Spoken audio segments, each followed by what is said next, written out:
आज जायचं आहे बाहेर, तर ते कुठे तर व्हिडिओमध्ये पुढे दिसणारच आहे तुम्हाला. त्याच्या अगोदर स्वयंपाक बनवून घेतला सगळ्यांसाठी आणि त्याच्यानंतर मस्त अशी रेडी झाली मी. छान साडी घातली आणि ऐश्वर्याला पण चल म्हणत होते, पण तिला खूप अभ्यास होता त्यामुळे ती काही आली नाही माझ्यासोबत. पण पाऊस आला, लगेच सुरुवात झाली अचानक जास्त पाऊस सुरू.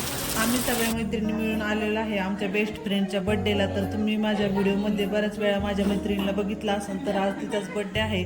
छान असं केक घेऊन आलो होतो आम्ही आणि छोटंसं डेकोरेशन केलं आल्यानंतर आणि सगळ्या मैत्रिणी मिळून ओवाळून घेतलेलं आहे. तर त्याच्यानंतर छोटंसं सेलिब्रेशन केलं, बड्डे सेलिब्रेशन. तर पुढे बघू शकता तुम्ही. हॅपी बर्थडे,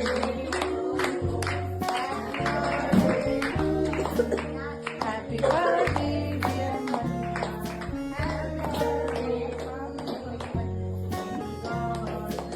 बड्डे सेलिब्रेशन झालं आणि त्याच्यानंतर आम्ही छोटंसं गिफ्ट आणलं होतं आणि फोटो पण काढले छान छान आणि थोड्याशा गप्पा टप्पा मारल्या आणि त्याच्यानंतर निघालो घरी. तर असा होता आपला मिनी ब्लॉग. आवडला असेल तर नक्की लाईक करा, शेअर करा आणि चॅनलला सबस्क्राईब करा. भेटूया पुढच्या व्हिडिओमध्ये. तोपर्यंत बाय.